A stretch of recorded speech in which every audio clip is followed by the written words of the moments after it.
Hey Nathan, why is this truck so dirty? Normally when we do a review, we like to wash them. What, did you forget? No, I didn't forget. We're using this truck all the time. This has actually been a long-term daily driver for most of us. Yeah, and me and Nathan have spent the most time behind the wheel. So in this video, we're going to be talking about what it's like to live with the Titan. And you know what, Nathan? I was driving it all weekend, moving furniture around, and every time I saw a guy in the Titan, I kind of gave him a wave. And it is guys mainly. Yeah. Because I felt like we were part of a club, right? There's all these Chevys and Fords and Rams, but you see another guy in a Titan, you got to give him the thumb.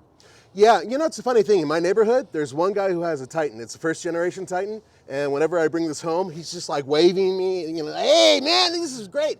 And he actually pulled me over one day and said, hey, how come you have all the steps and the light stuff and all that? And I said, I don't know. That's because Nissan lent us this truck, right? So they gave it to us for like 3 months now. We've been using it for everything. We've been using it to move stuff. We've been using it to, you've been commuting with it. Yeah. So what is it like to commute in a Titan? It's great, with a couple of minor exceptions. For one thing, it's not the most efficient truck out there. 15.9 mpg, Nathan. Yeah, that's been our average, and that's combined, but that's mostly highway driving. And then on top of that, I don't mind it being bright red, but everybody seems to notice me, especially my neighbors who want furniture moved. It's like, no, I can't do that. And I come up with interesting lies in order to get out of it. But I will say this, in terms of stop and go traffic, the power in this vehicle, 400 horsepower, really good. The overall drive, I think, is pretty comfortable. It's not as good as some, but it's better than others. So it's right in the middle. Now, there have been rumors, of course, that the Titan is going away. We cannot either confirm or deny those rumors. Nissan has said nothing about it, but it is the last Japanese truck built in America that has a V8. That's right. In fact, it's the only engine they give you. Now, we thought that they would have that 3.8 liter that they just developed in this truck. That was the rumor. That never happened. So you get the 5.6 liter V8, and you can either get it with this vehicle, the regular Titan, or the Titan XD. Now this is the Pro 4X, so let's kind of do a quick walk around, talk about it. It comes with grabbers, Nathan.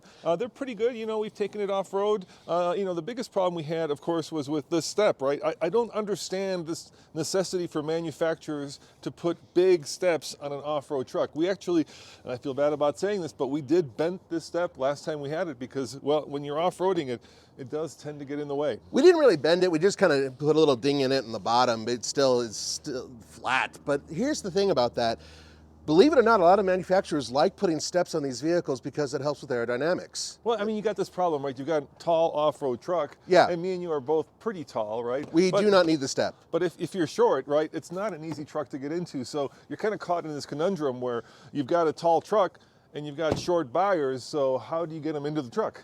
I think you force them to climb. And you put these little tiny climbing things, the cleats. That's the next trend. Are you talking to Jill? Jill, we're not talking to you. I'm not talking to anybody yet. But there are a couple things that I really do like. There's one feature back here that I really, really like.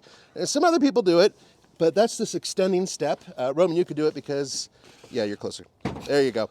But as you can see, there is a small flaw with it, and that is if you're driving through snow and mud, it might accumulate just a little bit. And then after a while, it gets really slippy and nasty. So, well, that's because the rear wheel throws up all kinds of crap. That's exactly it. Right onto the step, unfortunately. Right. Even with the mud flaps. So you know how General Motors has that integrated little cutout in their bumper? That works a lot better for stuff like that because it doesn't cake up in there the same way. But I still like that. It's really good for being able to reach up and into the bed. Yeah, now, one of the big problems with these off-road trucks is it's hard to get into the bed, right? I mean, there's not an easy way, so that step does help with that. Yeah. But this weekend, I did load this up with furniture. We have purchased a ranch, guys. We're calling it Tumbleweed, and if you want to see that, head on over to TFL-studios.com where we've got all of our videos. That's over at Off-Road. But I did go to American Furniture Warehouse, Nathan, and the couch I bought was bigger than this. And they said that if you can't close the tailgate, you have to actually tie down the thing so it doesn't, flop out of there, which makes sense. Yeah. And actually, the guys really appreciated having these, movable cleats. Yeah. So they use these guys, and they also used these guys. These tie down now. Yeah. So do you know that Nissan was one of, not the first, but one of the first to actually have these on the market? They had them in the Frontier years and years ago, before a lot of other people did. And I've used these as well. We actually use these to tie down a motorcycle in a Frontier, and they're really, really strong, and they work really well. Unfortunately, they do cut into your bed space a little bit. And you know what else into your bed space. This. Oh this, my this, I God! know if Don't this even get me started sports on bar- this. So we had this massive couch, and I was trying to, put it up vertically instead of laying it down, right? Right. And I couldn't do it because of this, right? It would hit here, and you couldn't go all the way in. If you desperately need a light bar, Yeah. and I know Nissan wants to market this, there are roof-mounted components that you can get that make so much more sense, because the minute you put this in, you're not able to use a proper cover, you're not able to use most of your bed, you're really just using this for looks, and this is not considered structural. This is not considered a roll bar. It doesn't tie into the frame.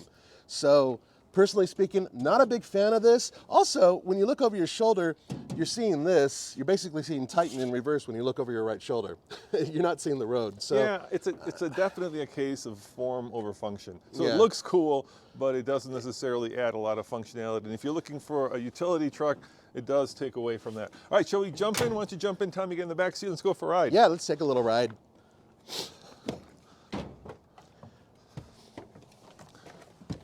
Now the cool thing about this truck, Nathan, is it's got almost 15,000 miles.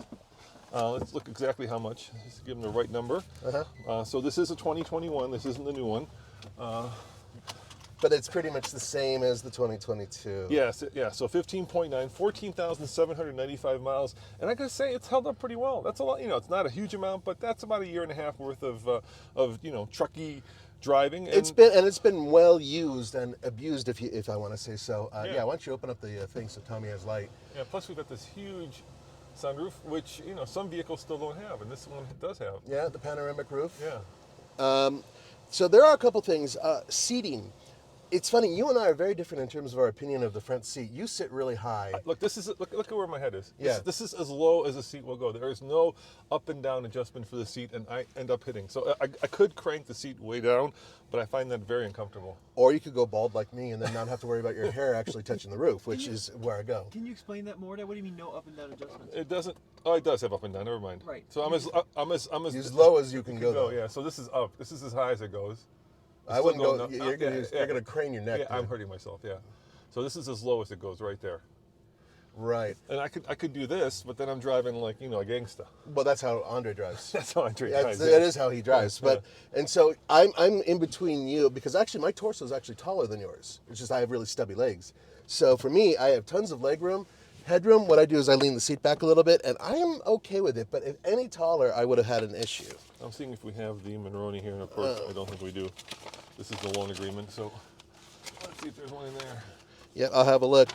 There's another thing. The heated seats work really well. It does have a heated steering wheel. This is the top of the line version. I do not. No, it's not here, of course. Insurance policy. So the way that the heated seats work is you've got these little controls, which Nissan uses for a lot of different vehicles. Oh not yeah, just they're this even one. on Infinity. Yeah, so you go left to go vented, and you go right to go heated. Yeah, it's just but they work. They Yeah, do they work. exactly what they're supposed to do. And look at this. I mean, this is pretty old school, right? You've got a little key fob now and a key. You don't need a key. You got a push start. But their key fob hasn't changed in 20 years, it seems. And it's the same key fob you'd get if you got, let's say, A GTR? potentially, yeah. Yes. I was gonna say like Versanote. But also, it's Maxima. the same. Infinity has very similar key fobs as well. It's just a little ridiculous that they're, all the same. But that's just Nissan. But what I do like is how easy the instrumentation is here. I like big buttons. Everything here is easy to use. I do wish they had an auto four-wheel drive setting where you could just leave it in auto. So if you had somebody who had to drive in snow, they just wouldn't have to worry about anything. That's just my own issue. I love this. It's old school. Old school. Thank you. knob, No yeah, knob or but button. But it really works. Sight lines are okay. It does have a very sloped roof, so you do feel like you're, more of a sporty car than necessarily a truck. It does have a really steep slouch to it, doesn't it? Now, there's a couple other things I wanted to mention, though, in terms of the vehicle. It has a 9-speed automatic transmission. This is fairly new for Nissan. The one that this replaced had a 7-speed. And the 7-speed, none of us really liked. It hunted gears a lot. It did okay. But this is a more efficient setup. It gets better mileage, believe it or not, than the 7-speed.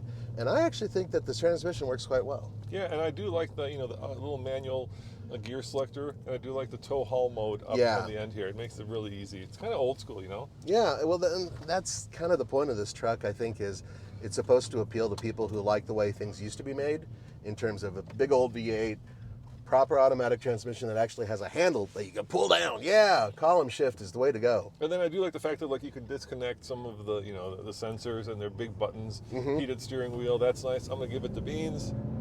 It's nice sound. Yeah, it is a good sound. That is a good sound. You can hear that V8, that rumble. It's it's traditional truck. Most of the controls in the steering wheel are really intuitive, straightforward to use. There's nothing here where you're going to kind of scratch your head and have to crack open the owner's manual and figure out how to use. That's the thing, is that it's a very simple vehicle to use. That's one of the reasons why we've liked it as a long term, because any one of us can hop in here and instantly drive the truck without having to be confused. There's something to be mentioned though. Up until recently, this was a pretty quick truck, but now that Toyota's gone turbo and almost everybody has, it's no longer considered a fast truck amongst all the other trucks it competes against. Yeah, it feels solid. It feels old school, but it also feels very much truck-like. The one thing that I'm not happy with, I don't know if the camera can pick this up, but when we get some sun on this piano black, you can see every speck of dust. We didn't clean this off on purpose, but all I've been doing is look, you can see it right there, right? I've just been wiping off dust, everywhere, and it just look how much dust there is. Look at that. It just bugs the hell out of me. And I'm not saying you're not going to get dust on every truck, but with this piano black, it's just so obvious. It looks really good when it's clean, and it looks really bad when it's not. Yeah, and that's something that this is not the only automaker that does that. There No. are other automakers that use this type of thing, and unfortunately, we're using the truck for its intended purpose, right? Yeah. We're hauling with it, we're going off road with it. Well, hell, going to the ranch requires hauling and off roading at the same time, and whenever you get in and out of this vehicle, you bring in a little bit of dirt, a little bit of dust, and then you see it everywhere. I don't really care about it as much as Roman does, but I do understand his point. And another thing about this screen is that it really does pick up fingerprints, and whenever you hit the light a certain way, you can see every single fingerprint across the You screen. can see them right there. I mean, they're everywhere. Well, I don't know if the camera will be able to pick that up or not, but I do like the fact that you've got a volume button and a tune knob. yes, something that simple Yeah. just really makes it. And I think one of the things that Roman and I were talking about earlier is the fact that this is just a good representation of what a truck is. It is a functional piece of equipment that you can use on a day-to-day basis. That's exactly what this is. And it's a real shame that Nissan's not selling more of them, because I think it's a damn good truck. I think part of the problem that Nissan is facing is, it's kind of neither fish nor fowl, right? You see what I'm saying? What I mean by that is, like, if you go to Ford, you get NGM, you get like 5 to 8 different engine options, right? Yeah, there's several. There's all this configuration, right? And then you go to Toyota and you get this reputation for reliability. And you go to Ram and they've just really upped their interiors and just really upped their quality. And this is just kind of down the middle of the road, right? Everything. So you get one engine option, you get kind of basic interior controls, you kind of get, middle of the road, everything. And that's a hard place to be when people are looking for vehicles that express their lifestyle. I think that is part of the problem. You know what the other problem is? What? These trucks aren't cheap. Now, they are a little bit less expensive than some of the vehicles they compete against, because you get a lot of content for the money. But, a vehicle like this, which is as configured, hits the $60,000 mark, Yes. is too much It's a lot. for a company that's struggling to sell them. Yes. And what they need to do is bite the bullet, take less of a return on their investment, and sell these for less in order to get the inventory out the door. That's my opinion. I think Tommy is furiously trying to Google the exact MSRP. Is that right, Tommy? He was behind the camera. Yep. So when you get that, let us know, would you? Yeah. We want to give that number out there. In general, though, if you're looking for a truck that kind of does it all in a very straightforward way, this is a good choice. Obviously this is kind of a video called "What's It Like to Live with a Titan," but we've done towing tests with this, we've done off-road tests. So I would encourage you guys to go and check out some of the other testing we've done. We don't want to kind of go over old ground here. Yeah. 61,000. As I Nathan. said. Yeah, 61. So let's wrap this up and talk about my favorite thing and that is the Fender audio system. I actually really love the audio system. When I got in this truck, Nathan, somebody had Boneyard cranked up to like 11. I wonder who that could be. Tommy, nice going there, dude. You got to lay off on the heavy metal That and would the be punk rock. Ozzy's Boneyard. Yeah. So the thing is that the stereo system is really good, but it is an option. You have to work up to it. But I think that the stereo system is absolutely worth it. It's what I like to call the poor man's Bose, and it sounds really good. It's really good with rock and roll, and not so much with your new jazz. I know my chill, my 53. Yeah, I can't handle. I fall asleep immediately when I get into. So you- I actually like pass out. It's like those fainting goats. It's the same thing. Me and Nathan are having radio wars in the truck. We do presets. I used to deliberately like turn on windshield wipers and put on music to maximum when somebody else would take a car away, just because I was a jerk. But I've stopped that now.